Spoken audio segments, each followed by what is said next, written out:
نحمده ونصلي على رسوله الكريم اما بعد فاعوذ بالله من الشيطان الرجيم بسم الله الرحمن الرحيم رب اشرح لي صدري ويسر لي امري واحلل عقدة من لساني يفقهوا قولي۔ حدیث نمبر 94، غسل۔ عن ابی ہریرہ قال قال النبی صلی اللہ علیہ وسلم للہ تعالی علی کل مسلم حق ان یغتسل فی کل 7 ایام یوما، کتاب الجمعہ۔ ابو ہریرہ رضی اللہ عنہ روایت کرتے ہیں، نبی کریم صلی اللہ علیہ وسلم نے فرمایا، اللہ کا ہر مسلمان پر حق ہے کہ وہ ہر ہفتے میں ایک دن ضرور غسل کرے۔ غسل کہتے ہیں اپنے سارے جسم پر ایک خاص نیت سے پانی بہانے کو۔ ہمارے دین میں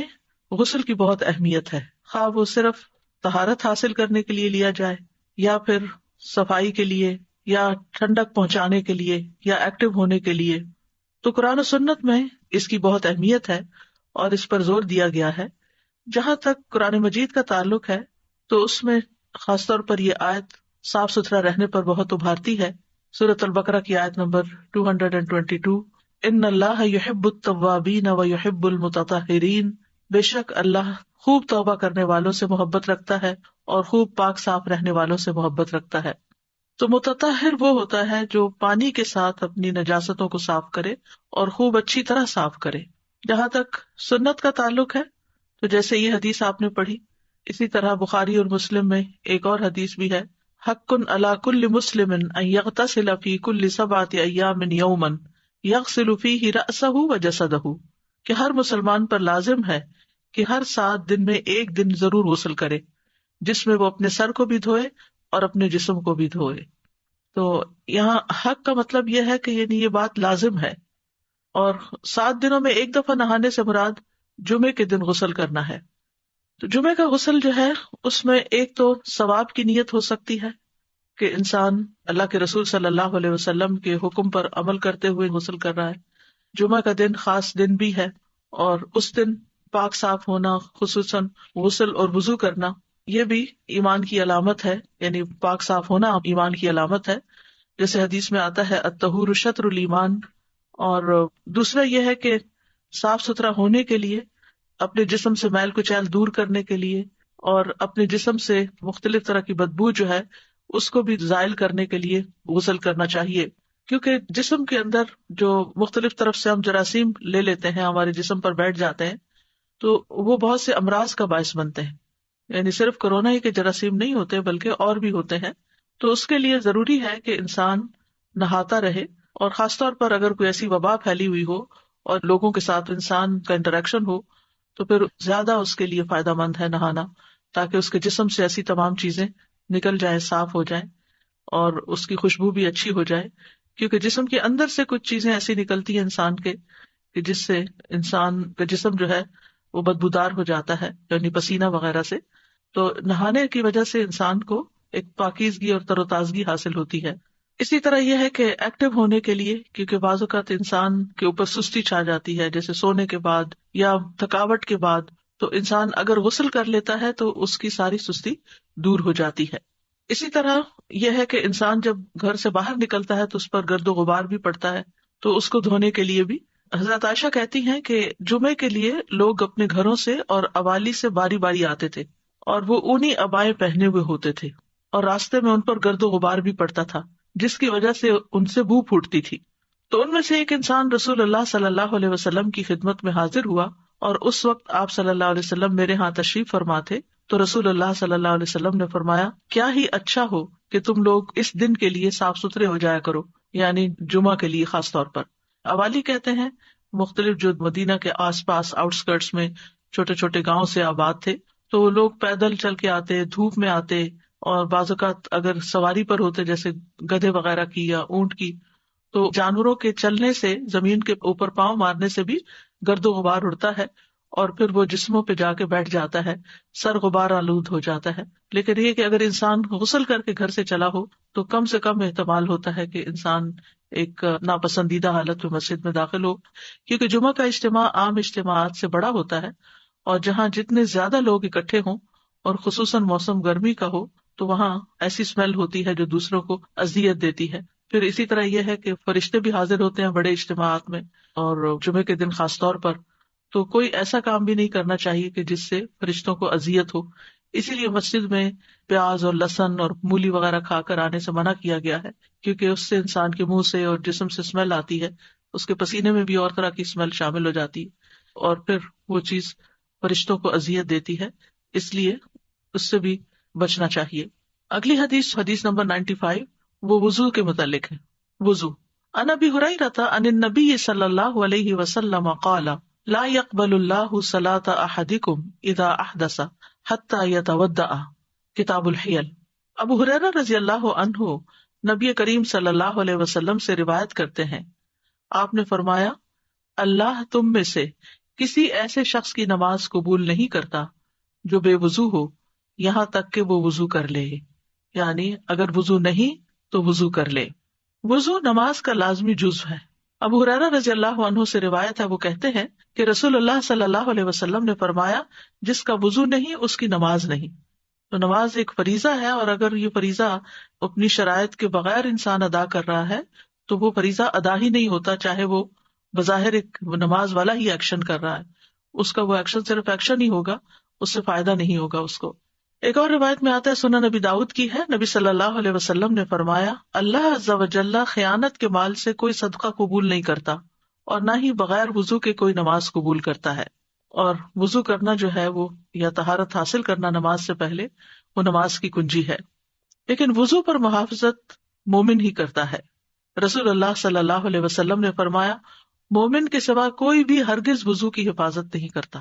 یعنی مومن اس بارے میں چوکنا رہتا ہے، کانشیس رہتا ہے کہ وہ باوضو ہے یا نہیں، کیونکہ اس کی عبادت اور خاص طور پر نماز جو ہے وہ وضو سے متعلق ہے، کہ اگر وضو نہیں تو نماز بھی نہیں. اسی طرح وضو کرنا اسلام کا ایک حصہ ہے، اسلام کا ایک شعار ہے، ایک پہچان ہے. ابن عمر اپنے والد رضی اللہ عنہما سے روایت کرتے ہیں، اور وہ نبی صلی اللہ علیہ وسلم سے جبریل علیہ السلام کے سوال کے بارے میں دریافت کرتے ہیں جو انہوں نے اسلام کے بارے میں کیا تھا. تو آپ نے فرمایا، اسلام یہ ہے کہ تم اس بات کی گواہی دو کہ اللہ کے سوا کوئی معبود نہیں، اور بلا شبہ محمد صلی اللہ علیہ وسلم اللہ کے رسول ہیں، اور یہ کہ تم نماز قائم کرو، زکوٰۃ ادا کرو، حج کرو، عمرہ کرو، اور غسل جنابت کرو، اور مکمل وضو کرو، اور تم رمضان کے روزے رکھو. تو یہ سب کچھ اسلام کا حصہ ہے، جس میں نماز، زکوٰۃ، حج، عمرہ، غسل جنابت، اور مکمل وضو اور رمضان کے روزے. تو ایک مسلمان جو ہے وہ اپنی ظاہری اور باطنی طہارت کے لیے یہ تمام چیزیں کرتا ہے. اس میں باقی چیزیں تو انسان کی باطنی طہارت کا کام دیتی ہیں، جیسے نماز کا پڑھنا ہے یا زکوٰۃ کا ادا کرنا ہے، لیکن غسل جنابت یا غسل کرنا اور مکمل وضو کرنا جو ہے یہ ظاہری طہارت کے لیے بہت ضروری ہے. اسی طرح رمضان کے روزے جو ہیں وہ بھی انسان کی جسمانی طہارت، جسم کی بہت سی علائشوں کو ختم کرنے کا باعث بنتے ہیں، اور اسی طرح روحانی تزکیے کا بھی باعث بنتا ہے رمضان. پھر اسی طرح آغاز وحی میں ہی وضو کی تعلیم دی گئی تھی. زید بن حارثہ رضی اللہ عنہ نبی صلی اللہ علیہ وسلم سے روایت کرتے ہیں کہ سب سے پہلی وحی جو جبریل علیہ السلام آپ کے پاس لائے، اس میں انہوں نے آپ کو وضو اور نماز کا طریقہ سکھایا. جب وضو سے فارغ ہوئے تو پانی کا ایک چلو لیا اور اس کے ساتھ اپنی شرمگاہ پہ چھینٹے مارے. یعنی اگر کسی قسم کا بھی کوئی وسوسہ ہو کہ پتہ نہیں صحیح طور پہ طہارت ہوئی ہے یا نہیں، تو وضو کے آخر میں ایسا کیا جا سکتا ہے. پھر اسی طرح نبی صلی اللہ علیہ وسلم ہر نماز کے لیے نیا وضو کرتے تھے. انس رضی اللہ عنہ کہتے ہیں کہ نبی صلی اللہ علیہ وسلم ہر نماز کے لیے نیا وضو کرتے تھے. راوی کہتے ہیں کہ میں نے کہا کہ آپ لوگ کس طرح کرتے تھے، یعنی صحابہ کا کیا طریقہ تھا. کہنے لگے کہ ہم میں سے ہر ایک کو اس کا وضو اس وقت تک کافی ہوتا تھا جب تک کوئی وضو توڑنے والی چیز پیش نہ آتی. تو اس میں یہ ہے کہ اگر انسان کا وضو نہ رہے، جیسے کہ اس حدیث میں آیا ہے، جس حدیث کی یہاں وضاحت کی جا رہی ہے کہ لا يقبل اللہ صلاۃ احدکم اذا احدث حتی یتودع، اللہ تعالیٰ کسی کی نماز قبول نہیں کرتا جو بے وضو ہو، یعنی وضو ٹوٹ جائے اس کا، احدث یہاں تک کہ وضو کر لے. تو صحابہ کا یہ طریقہ تھا کہ وہ جب وضو نہیں رہتا تھا تو اس وقت وضو کرتے تھے. امت کو ہر نماز کے لیے وضو کی ترغیب دی آپ نے. آپ صلی اللہ علیہ وسلم نے فرمایا، اگر میری امت پر مشقت نہ ہوتی تو میں انہیں ہر نماز کے وقت وضو کا حکم دیتا اور ہر وضو کے ساتھ مسواک کا حکم دیتا. تو اس سے یہ پتہ چلتا ہے کہ افضل یہی ہے کہ انسان ہر نماز کے ساتھ نیا وضو کرے. لیکن یہ کہ اگر مشقت ہوتی ہے اس میں، تو پھر اگر پہلے سے وضو موجود ہے اور وضو ٹوٹا نہیں، تو انسان اسی وضو کے ساتھ نماز ادا کر سکتا ہے. پھر اسی طرح یہ ہے کہ وضو کامل ہونا چاہیے اور پورے اہتمام کے ساتھ سارے جسم کے اعضاء کو مل مل کے دھونا چاہیے جن کو وضو میں دھونا ضروری ہوتا ہے۔ رفاع بن رافع رضی اللہ عنہ سے روایت ہے کہ وہ نبی صلی اللہ علیہ وسلم کے پاس بیٹھے ہوئے تھے، آپ نے فرمایا کسی کی نماز اس وقت تک مکمل نہیں ہوتی جب تک وہ اپنا وضو اس طرح کامل طور پر نہ کرے جس طرح اسے اللہ تعالیٰ نے حکم دیا ہے، یعنی اپنا چہرہ دھوئے اور کوہنیوں تک اپنے دونوں بازو دھوئے، اپنے سر کا مسح کرے اور ٹخنوں تک اپنے پاؤں دھوئے۔ تو یہ وضو کے فرائض ہیں، کیونکہ ان میں سے اگر کوئی چیز چھوٹ جائے تو وضو نہیں ہوتا۔ نبی صلی اللہ علیہ وسلم نے کامل وضو نہ کرنے والے کو دوبارہ وضو کرنے کا حکم دیا تھا۔ انس بن مالک کہتے ہیں کہ ایک شخص نبی صلی اللہ علیہ وسلم کے پاس وضو کر کے آیا اور اس نے اپنے پاؤں پر ناخن بھر جگہ خشک چھوڑ دی تھی، تو رسول اللہ صلی اللہ علیہ وسلم نے اسے فرمایا واپس جاؤ اور اچھی طرح اپنا وضو کرو، یعنی صرف تھوڑی سی جگہ بھی اگر اس کی خشک رہ گئی تو آپ نے اس کو دوبارہ وضو کرنے کا حکم دیا۔ اس سے اندازہ کیا جا سکتا ہے کہ اس کی کتنی زیادہ اہمیت ہے۔ یہ حدیث جو ہے کہ لا يقبل اللہ صلاۃ احدکم، کہ اللہ تعالیٰ تم میں سے کسی ایک کی نماز قبول نہیں کرتا، تو اس کا مطلب یہ کہ خواہ کوئی مرد ہو یا عورت ہو یا نوجوان ہو، کیونکہ جس پر بھی نماز فرض ہے اس پر وضو کرنا فرض ہے، لازم ہے، الا یہ کہ اگر کوئی شخص معذور ہے، وضو نہیں کر سکتا کیونکہ پانی نہیں ہے، یا بیمار ہے تو وضو نہیں کر سکتا، تو ایسا شخص تیمم کر لے، یعنی صرف عذر کی صورت میں انسان وضو چھوڑ سکتا ہے، جبکہ عام حالات میں وہ وضو کو چھوڑ نہیں سکتا اگر اس کو وضو کی ضرورت ہے، کیونکہ وضو کے بغیر نماز پڑھنا جو ہے وہ حرام ہے۔ اور یہاں پر احدث کا لفظ استعمال ہوا ہے وضو ختم ہونے کے معاملے میں، تو حدث جو ہوتا ہے وہ دو طرح کا ہوتا ہے، ایک حدث اکبر ہوتا ہے جو جنابت ہوتی ہے، اور دوسرا حدث اصغر جس میں انسان کے جسم سے کچھ مادے ایسے نکلیں کہ جن کی وجہ سے وضو ٹوٹ جائے۔ تو نواقض الوضو جو ہیں جن پر سب کا اتفاق ہے وہ یہ کہ سبیلین سے، یعنی پیشاب کے اگلے رستے سے یا پچھلے رستے سے کوئی بھی چیز جو نکلے، اور وہ نکلنے والی چیز جو ہے اس میں پخانہ، پیشاب، منی، مزی، ودی اور گیسز، اسی طرح حیض کا خون، استحاضہ کا خون، نفاس کا خون، اسی طرح عورت کی فرج سے نکلنے والی رطوبت، باقی چیزیں وضو توڑ دیتی ہیں اور وہ نجس ہوتی ہیں، لیکن مزی اور جو گیسز جسم سے نکلتی ہیں یا عورت کی شرمگاہ سے جو رطوبت نکلتی ہے یہ ناپاک نہیں ہوتی، یعنی اس سے جسم ناپاک نہیں ہوتا لیکن وضو ٹوٹ جاتا ہے۔ پھر اسی طرح یہ ہے کہ انسان اگر سو جائے تو اس کا وضو ٹوٹ جاتا ہے، اگر اس پر کوئی بے ہوشی طاری ہو جائے، کوئی جنون ہو جائے یا وہ نشے میں آ جائے کسی وجہ سے، اگر نشہ حرام ہے لیکن پھر بھی اگر جیسے بعض اوقات آپریشن وغیرہ کے لیے انیستھیزیا دیا جاتا ہے جس کی وجہ سے عقل چلی جاتی ہے، انسان گہری نیند سو جاتا ہے، تو اس صورت میں بھی وضو نہیں رہتا۔ اسی طرح شرمگاہ کو ہاتھ لگانے سے وضو ٹوٹ جاتا ہے، لیکن اگر عورت اپنے بچے کو دھو رہی ہے، اس کو صاف کر رہی ہے تو اس کا وضو نہیں ٹوٹے گا۔ اسی طرح اونٹ کا گوشت کھانے سے بھی وضو نہیں رہتا، اس میں دوبارہ وضو کرنے کی ضرورت ہوتی ہے۔ اگلی حدیث ہے حدیث نمبر 96، یہ مسواک کے بارے میں ہے۔ ان ابی ہریرہ رضی اللہ عنہ ان رسول اللہ صلی اللہ علیہ وسلم قال لولا ان اشق علی امتی او لولا ان اشق علی الناس لامرتهم بالسواک مع کل صلاۃ۔ ابو ہریرہ رضی اللہ عنہ سے روایت ہے کہ رسول اللہ صلی اللہ علیہ وسلم نے فرمایا، اگر میں اپنی امت یا لوگوں پر گراں نہ سمجھتا تو انہیں ہر نماز کے ساتھ مسواک کرنے کا حکم ضرور دیتا۔ تو اس سے یہ پتہ چلتا ہے کہ ہمارے دین نے ہمیں مسواک کی ترغیب دی ہے کہ ہم نماز سے پہلے مسواک کریں۔ اس میں آپ دیکھیے کہ مسواک جو ہے وہ درخت کا بھی ہوتا ہے، اور اس کے علاوہ اگر ٹوتھ پیسٹ کے بغیر آپ صرف برش سے اپنے منہ کو صاف کر رہے ہیں تو انشاءاللہ وہ بھی مسواک کے برابر ہو جائے گا۔ یعنی اصل مقصد کیا ہے؟ اپنے منہ کو صاف کرنا۔ اور ایون یہ کہ اگر آپ کے پاس مسواک نہیں ہے یا ٹوتھ برش نہیں ہے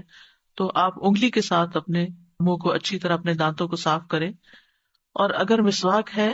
تو پھر نہ صرف یہ کہ دانت صاف کیے جائیں بلکہ اس کے ساتھ ساتھ اپنے زبان وغیرہ کو بھی صاف کیا جائے۔ اور اس میں یہ ہے کہ جو روزہ دار ہے وہ بھی مسواک کر سکتا ہے، یعنی اس کے لیے بھی مسواک منع نہیں ہے۔ تو یہ حدیث جو ہم نے پڑھی ہے یہ مسواک کی اہمیت پر دلالت کرتی ہے، انسان کو مسواک استعمال کرنی چاہیے اور اس کی شدید رغبت بھی رکھنی چاہیے، کیونکہ نبی صلی اللہ علیہ وسلم کو اس کا لازمی حکم دینے سے اس بات نے روکا ہے کہ آپ لوگوں کے مشقت میں پڑنے سے ڈرتے تھے، اس لیے آپ نے روکا ہے، ورنہ یہ ہے کہ یہ ایک مستحب عمل ہے اور پسندیدہ ہے۔ مسواک جو ہے وہ رب کی رضا کا ذریعہ ہے۔ ابو بکر صدیق رضی اللہ عنہ سے روایت ہے کہ نبی صلی اللہ علیہ وسلم نے فرمایا، مسواک منہ کی طہارت اور رب کی رضامندی کا ذریعہ ہے۔ یعنی نہ صرف یہ کہ منہ صاف ہو جاتا ہے، انسان فریش ہو جاتا ہے، انسان کے منہ میں جانے والے جراثیم وغیرہ اور اندر سے اٹھنے والی علائشیں وہ ختم ہو جاتی ہیں، بلکہ اس کے ساتھ ساتھ انسان کو اللہ سبحانہ تعالیٰ کی رضا بھی حاصل ہوتی ہے۔ اسی طرح قرآن مجید کی تلاوت کرنے کے لیے خاص طور پر اگر مسواک کر لیا جائے تو بہت اچھا ہے۔ سمرہ بن جندب نبی صلی اللہ علیہ وسلم سے روایت کرتے ہیں کہ آپ نے فرمایا، اپنے منہ کو مسواک کے ساتھ پاک رکھو، کیونکہ یہ قرآن کا راستہ ہے۔ یعنی قرآن کی تلاوت انسان کرتا ہے اور فرشتے حاضر ہوتے ہیں۔ حضرت علی رضی اللہ عنہ نے مسواک کرنے کا حکم دیا اور کہا کہ رسول اللہ صلی اللہ علیہ وسلم نے فرمایا، بلا شبہ جب بندہ مسواک کرتا ہے پھر کھڑا ہوتا ہے اور نماز پڑھتا ہے تو اس کے پیچھے فرشتہ کھڑا ہو جاتا ہے اور اس کی قرات غور سے سنتا ہے اور اس سے قریب ہو جاتا ہے، حتیٰ کہ وہ اپنا منہ اس کے منہ پر رکھ دیتا ہے، پھر قرآن کا جو حصہ بھی اس کے منہ سے نکلتا ہے فرشتے کے پیٹ میں چلا جاتا ہے، لہٰذا تم قرآن کے لیے مسواک کے ذریعے اپنے منہ پاک رکھو۔ تو اس لیے بہت ضروری ہے کہ انسان نماز سے پہلے، تلاوت قرآن سے پہلے اپنے منہ کو پاک صاف رکھے۔ پھر اسی طرح یہ ہے کہ جب بھی وضو کیا جائے تو ساتھ مسواک کر لیا جائے تو وہ زیادہ فائدہ مند ہے بنسبت بغیر مسواک کے وضو کرنے کے۔ محمد بن یحییٰ بن حبان کہتے ہیں کہ میں نے عبداللہ بن عمر رضی اللہ عنہ سے کہا کہ ابن عمر وضو سے ہوں یا بے وضو، وہ ہر نماز کے لیے پابندی سے وضو کرتے ہیں، اس کی کیا وجہ ہے؟ یعنی عبداللہ بن عمر کے بیٹے کا نام بھی عبداللہ تھا، تو ان سے یہ پوچھتے ہیں محمد بن یحییٰ بن حبان، تو انہوں نے جواب دیا کہ انہیں اسما بنت زید بن خطاب نے بتایا کہ عبداللہ بن حنزلہ بن ابی عامر نے انہیں بتایا کہ رسول اللہ صلی اللہ علیہ وسلم کو پہلے حکم دیا گیا تھا کہ ہر نماز کے لیے وضو کریں، خواہ پہلے وضو سے ہوں یا بے وضو۔ یعنی ابتدائی اسلام میں ہر نماز کے لیے نیا وضو ضروری تھا، مگر جب انہیں مشقت ہوئی تو حکم دیا گیا کہ ہر نماز کے لیے مسواک کر لیا کریں۔ چنانچہ ابن عمر سمجھتے تھے کہ ان میں ہمت ہے، لہٰذا وہ ہر نماز کے لیے نیا وضو کرتے۔ تو بہرحال اس سے دو باتیں پتہ چلتی ہیں، ایک یہ کہ ابتدائی اسلام میں ہر نماز کے لیے نئے وضو کا حکم تھا، اور دوسرے یہ کہ ہر نماز سے پہلے وضو کے ساتھ مسواک کیا جائے، لیکن یہ حکم وجوب میں نہیں ہے۔ نبی صلی اللہ علیہ وسلم کی عادت تھی کہ دن یا رات میں جب بھی سو کر اٹھتے تو وضو سے پہلے مسواک کیا کرتے تھے۔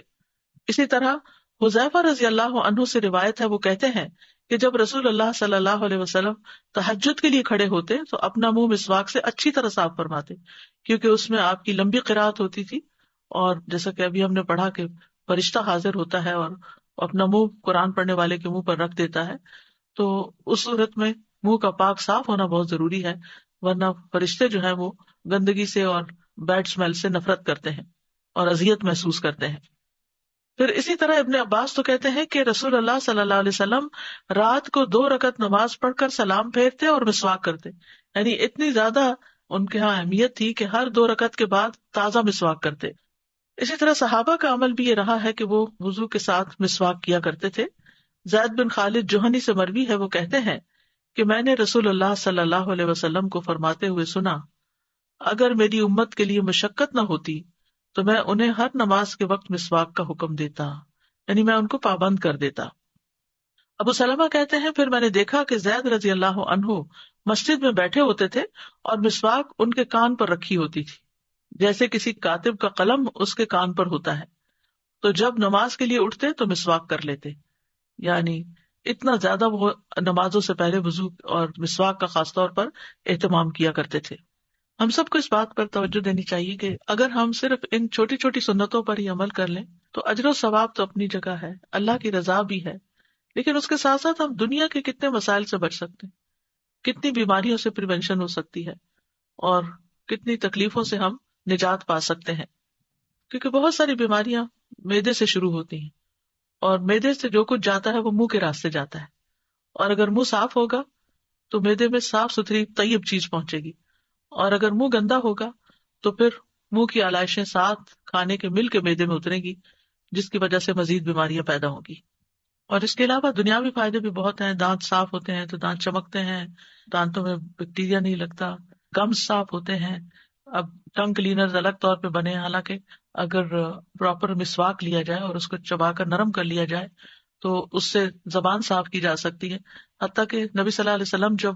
مسواک کیا کرتے تھے تو آپ کے گلے سے او او کی آواز آتی تھی، یعنی حلق تک آپ اس کو لے جاتے تھے، حلق بھی اس سے صاف کرتے تھے. پھر اسی طرح یہ ہے کہ ماؤتھ واش کی بھی ضرورت نہیں رہتی، یعنی مسواک جو ہے وہ ماؤتھ واش کا بھی کام کرتا ہے. اگرچہ ٹوتھ برش کیا جا سکتا ہے، اس میں ممانعت نہیں کی گئی، لیکن ہم دیکھتے ہیں کہ ٹوتھ برش جب ایک دفعہ منہ صاف کرتے ہیں تو جو کچھ منہ کے اندر سے نکلتا ہے وہ اس کے ساتھ پلاسٹک کے چپک جاتا ہے. پلاسٹک ایسی چیز ہے جس پر جرمز جو ہیں وہ بہت دیر تک چپکے رہتے ہیں، میٹل کی نسبت، شیشے کی نسبت، اور بمشکل اس سے نکلتے ہیں. تو جو فائدے مسواک کرنے، لکڑی کی مسواک کرنے کے ہیں، وہ فائدے کسی اور چیز میں نہیں ہے. تو درختوں کی ٹہنیاں، بعض درخت جو ہوتے ہیں ان کے مسواک جو ہیں وہ دوسروں کی بنسبت زیادہ اچھے ہوتے ہیں. پھر ہمیں اگر طریقہ نہیں آتا تو طریقہ سیکھ لینا چاہیے اور اس کے فضائل اور برکات سے فائدہ اٹھانا چاہیے اور اجر و ثواب بھی کمانا چاہیے. دنیا کے فائدے تو سیکنڈری چیز ہیں، اصل چیز جو ہے وہ دین کا فائدہ ہے، ہمارے اعمال میں اضافے کا باعث ہے. کیونکہ یقینی طور پر وہ نماز جو تازہ وضو کے ساتھ اور مسواک کے ساتھ پڑھی جاتی ہے اس کا اجر و ثواب زیادہ ہے بنسبت اس نماز کے کہ جو ہم ویسے ہی پڑھ لیتے ہیں. اسی طرح مسواک کی جو ٹہنیاں ہوتی ہیں مختلف درختوں کی، ان میں جیسے زیتون کی مسواک ہے، جیسے نیم کی مسواک ہے، یعنی کوئی بھی چیز جو میسر ہو اس سے کی جا سکتی ہے. ہمیں لازمی طور پر کسی ایک خاص قسم کی لکڑی کو استعمال کرنے کے لیے نہیں کہا گیا، جو بھی جس علاقے میں مسواک میسر ہوں. اور مسواک جو ہے اس کی ٹہنیاں اگر توڑ کر خشک کر لی جائے تو وہ کافی عرصے تک کام آتی ہیں اور ان کا بھی فائدہ ہوتا ہے.